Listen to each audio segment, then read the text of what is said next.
नमस्कार, मैं भावना स्वामी, प्रवक्ता, राजस्थान शिक्षा महाविद्यालय, ब्रह्मपुरी, जयपुर। जैसा कि आप सभी जानते हैं, पिछले वीडियो में हमने सर्व शिक्षा अभियान SSA के बारे में अध्ययन किया था, जहां हमने इसका परिचय, इसकी विशेषताएं, लक्षण तथा उद्देश्यों के बारे में बात की है। तो आज हम सर्व शिक्षा अभियान के प्रमुख कार्यक्रमों अथवा व्यूह रचनाओं के बारे में बात करेंगे। जैसा कि हम जानते हैं कि सर्व शिक्षा अभियान केंद्र के द्वारा परिवर्तित, केंद्र के द्वारा चलाई गई एक शैक्षिक कार्यक्रम है, जो कि संपूर्ण देश में बच्चों की प्राथमिक शिक्षा के लिए कार्यरत है।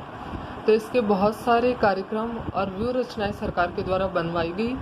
जिसके अंतर्गत सबसे पहले हम बात करेंगे। सबसे इसका पहला कार्यक्रम या पहली हम व्यूह रचना कहें तो इसका प्रमुख उद्देश्यगत कार्यक्रम रहा संस्थागत सुधार करना, अर्थात स्कूलों में किस प्रकार से संस्थागत सुधार किया जाए, इसके बारे में बात की गई। जहां यह माना गया कि इस कार्यक्रम के अंतर्गत एक अंश के रूप में वितरण अथवा संचालन प्रणाली की कार्यकुशलता को उन्नत बनाने का काम केंद्र और राज्य दोनों सरकार के द्वारा ही किया जाएगा। इसके पश्चात आवश्यक सुधार जो भी एक विद्यालय में आवश्यक हो, वो भी सरकार की उत्तरदायित्व होगा, केंद्र सरकार हो अथवा राज्य सरकार हो। यह संस्थागत या आवश्यक जो भी सुधार एक विद्यालय में किए जाने हैं, वो इन सभी सरकारों की जिम्मेदारी होगी। राज्यों को शैक्षिक प्रबंधन, विद्यालयों में उपलब्धि स्तर, वित्तीय मामलों, विकेंद्रीकरण, अध्यापकों की भर्ती, मॉनिटरिंग तथा मूल्यांकन और समुदाय के स्वामित्व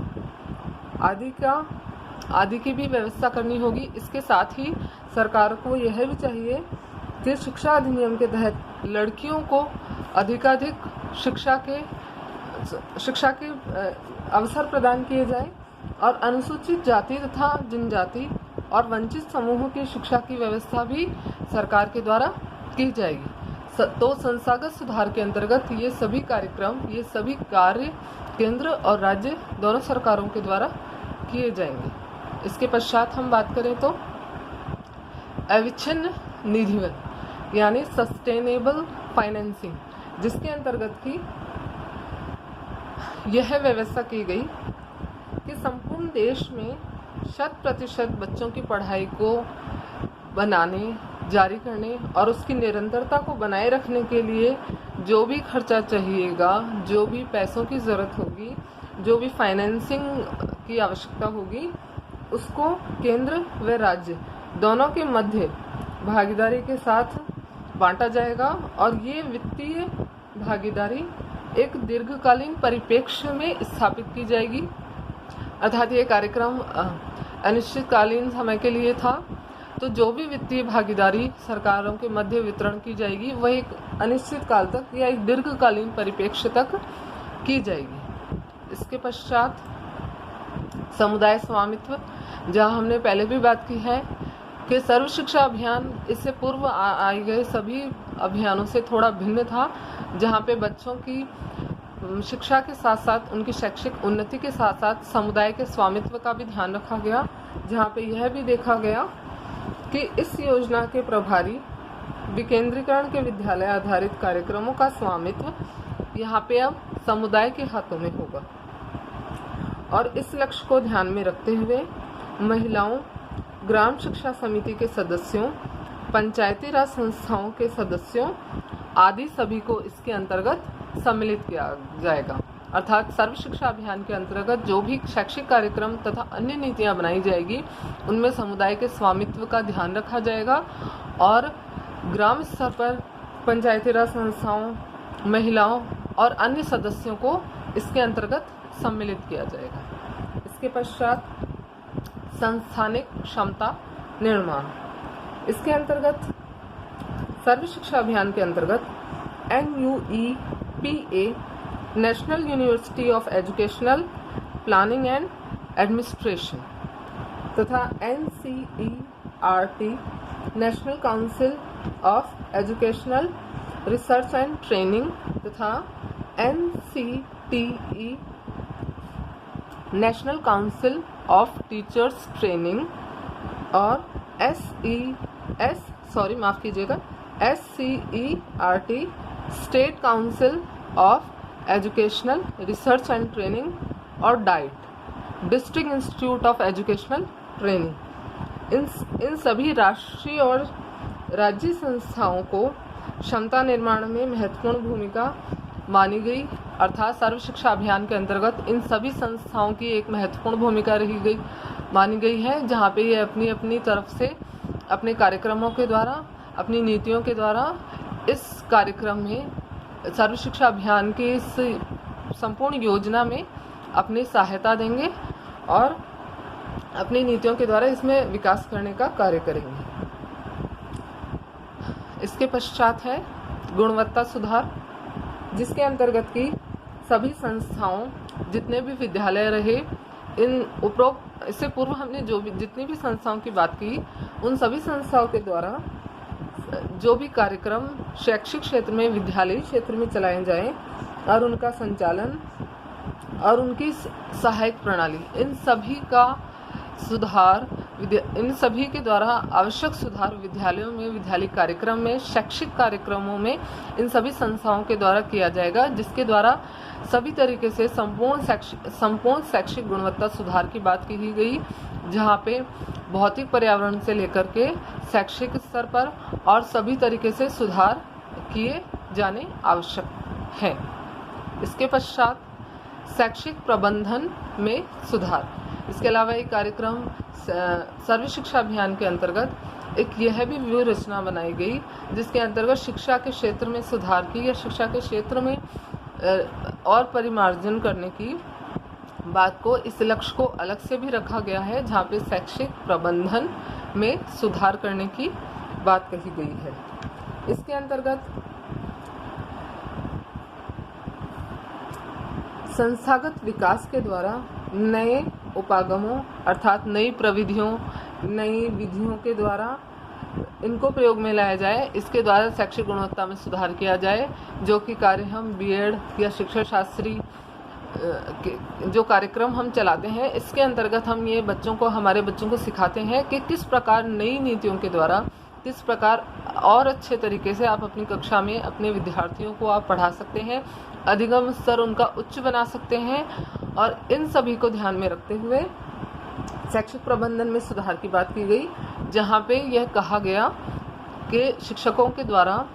नई नीतियों को, नई प्रविधियों को अपना करके शिक्षा के स्तर में, शिक्षा की गुणवत्ता में या शैक्षिक प्रबंधन में सुधार किया जाएगा। इसके पश्चात हम बात करें पूर्ण पारदर्शिता के साथ समुदाय आधारित निरीक्षण। इसके उद्देश्यों में इससे पूर्व हमने इसकी विशेषता में भी बात की है, जहाँ पे हमने कहा है कि सर्व शिक्षा अभियान के अंतर्गत समुदाय का स्वामित्व भी एक विशेषतः बिंदु माना गया है, जिसके अंतर्गत कि समुदाय को, विद्यालय के बाहर के सदस्यों को भी इसके कार्यक्रमों में, इसकी नीतियों में सम्मिलित किया जाएगा। तो इसी क्रम में आगे बढ़ते हुए पूर्ण पारदर्शिता लाने का कार्य किया गया, जहाँ पे पूर्ण विद्यालय के जितने भी कार्यक्रम हैं, जो भी नीतियाँ हैं, जो भी कार्य संचालन उसमें किया जा रहा है, वो सारा पूर्ण पारदर्शिता के साथ होगा और समुदाय के द्वारा इसका निरीक्षण किया जाएगा, समुदाय के द्वारा इसकी मॉनिटरिंग होगी। इसके अंतर्गत शैक्षिक कार्यक्रमों व विद्यालयी विकास के लिए यह एक आवश्यक कदम होगा, जिसमें कि शैक्षिक प्रबंधन सूचना प्रणाली EMIS, सूक्ष्म आयोजन तथा सर्वेक्षणों से प्राप्त समुदाय आधारित सूचनाओं और विद्यालय आंकड़ों का समन्वय किया जाना चाहिए अथवा समन्वय होना चाहिए। और इसके अतिरिक्त प्रत्येक विद्यालय से ये अपेक्षा होगी कि वह प्राप्त अनुदानों समेत सभी प्रकार की सूचनाओं को अन्य विद्यालयों और समुदाय के साथ बांटेंगे। अर्थात जितने भी अनुदान या अन्य जो सूचनाएं हैं, जो आंकड़ों आधारित है या अन्य प्रकार की सूचनाएं हैं,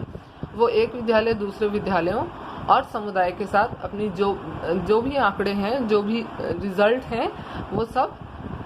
जो एक विद्यालय है वो दूसरे विद्यालय और समुदाय के साथ बांटेगा, उन्हें पूर्ण पारदर्शिता के साथ सबके समक्ष प्रस्तुत करेगा।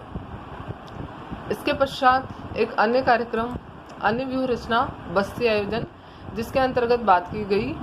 हम ये मानते हैं कि जो भी परिवर्तन या जो भी सुधार लाया जा सकता है वो ग्राउंड स्तर पे या ज़मीनी स्तर से लाना आवश्यक है। ज़मीनी स्तर पे भारत की जो शैक्षिक जो नीतियां हैं या जो शैक्षिक दशाएं हैं वो ज़मीनी स्तर पे सुधार करने के लिए आवश्यक है। तो सर्व शिक्षा अभियान के अंतर्गत इस बात को ध्यान में रखते हुए, इस लक्ष्य को ध्यान में रखते हुए शिक्षा सुधार के अंतर्गत कार्य करने से पहले शिक्षा सुधार के कार्य करने हेतु सबसे पहले ज़मीनी स्तर से कार्य किया जाना आरंभ किया जाएगा, जिसके अंतर्गत सबसे पहले बस्ती आयोजन किया जाएगा, जिसमें कि एक इकाई के रूप में, एक पहले बिंदु के रूप में, एक स्थापना एक के रूप में बस्ती आधारित योजनाएं चलाई जाएगी, जो कि आगे जाके जिला योजनाओं का आधार बनेगी। अर्थात बस्ती को जोड़ते हुए हम जिलों और जिलों के पश्चात हम राज्य स्तर तक कार्य करते बढ़ेंगे। यहाँ कदम से कदम मिलाकर स्टेप बाय स्टेप चलने की बात कही गई है, जिसमें शैक्षिक कार्यक्रमों को सर्वप्रथम विद्यालय स्तर, फिर बस्ती और इसी को आधार मानते हुए जिला और राज्य स्तर और फिर देश स्तर पर शैक्षिक सुधार या शैक्षिक कार्यक्रमों में सुधार की बात सर्व शिक्षा अभियान के अंतर्गत कही गई है। इसके पश्चात हमारा अगला बिंदु है समुदाय के प्रति उत्तरदायित्व। सर्व शिक्षा अभियान और इससे पूर्व भी जो भी कार्यक्रम चलाए गए, कहीं ना कहीं जो शिक्षा से वंचित वर्ग रह गया था, जो शिक्षा से अलग थलग जो वर्ग रह गया था, जो बच्चे स्कूल नहीं जा पा रहे थे, उनके ऊपर थोड़ा विशेष ध्यान देते हुए कार्यक्रम चलाए गए हैं। यही सर्व शिक्षा अभियान उन सभी को साथ में लेते हुए उनसे एक कदम आगे बढ़ते हुए समुदाय के प्रति अपने उत्तरदायित्व की बात करता है, जहाँ पे यह विशेषता एक कार्यक्रम के तहत एक व्यूह रचना बनाई गई, जहाँ पे सर्व शिक्षा अपने सभी कार्यक्रमों के लिए, अपनी सभी नीतियों के लिए, विद्यालय स्तर पर किए जाने वाले कार्यक्रमों के लिए और सभी प्रकार की क्रियाओं के लिए समुदाय के प्रति उत्तरदायी होगा, जहाँ पे समुदाय के प्रति उत्तरदायित्व की बात की गई। यहाँ पे सर्व शिक्षा अभियान के अंतर्गत अध्यापकों तथा अभिभावकों के मध्य सहयोग की कल्पना की गई। अध्यापक अभिभावकों का आपस में सहयोग होगा तो बच्चों का विकास और उनकी शैक्षिक क्रियाएं शीघ्रता से और सफलता से संपन्न हो पाएगी तथा ये सभी समुदाय के प्रति उत्तरदायी और पारदर्शी होंगे। ये बात सर्व शिक्षा अभियान के इस कार्यक्रम के अंतर्गत कही गई, जहाँ पे जो हम टीचर्स पेरेंट्स मीटिंग की बात करते हैं, जो हम बात करते हैं पीटीएम की, जहाँ पे टीचर पेरेंट्स मीटिंग होती है, जो आज तक हमने बड़े बड़े स्कूलों, निजी विद्यालयों में देखी है, वो सर्व शिक्षा अभियान के अंतर्गत सरकारी विद्यालयों, सरकार के द्वारा चलाए जाने वाले विद्यालयों में भी अपनाई गई, जहाँ पे अध्यापक और अभिभावकों का आपस में संपर्क होगा। वो अपने बच्चे की क्रियाओं के बारे में, उसके शैक्षिक विकास और उसके शैक्षिक कार्यक्रमों के बारे में आपस में चर्चा करेंगे और ये एक दूसरे के लिए संपूर्ण पारदर्शी रहेंगे। किसी तरीके का प्रलोभन या अन्य प्रकार के कोई लाभ नहीं है। ये केवल बच्चे के विकास के लिए किए जाने वाले कार्यक्रम होंगे। इसके पश्चात अगला है बालिकाओं की शिक्षा को प्राथमिकता। यहाँ पर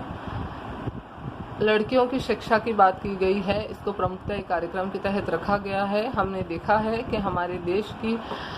स्वतंत्रता के इतने सालों के पश्चात भी लड़कियों की शिक्षा कहीं ना कहीं लड़कों की शिक्षा से पीछे ही चली आ रही है। तो इस बात को ध्यान में रखते हुए, और यह स्तर जो है ग्रामीण क्षेत्रों में और ज़्यादा है, तो इस बिंदु को ध्यान में रखते हुए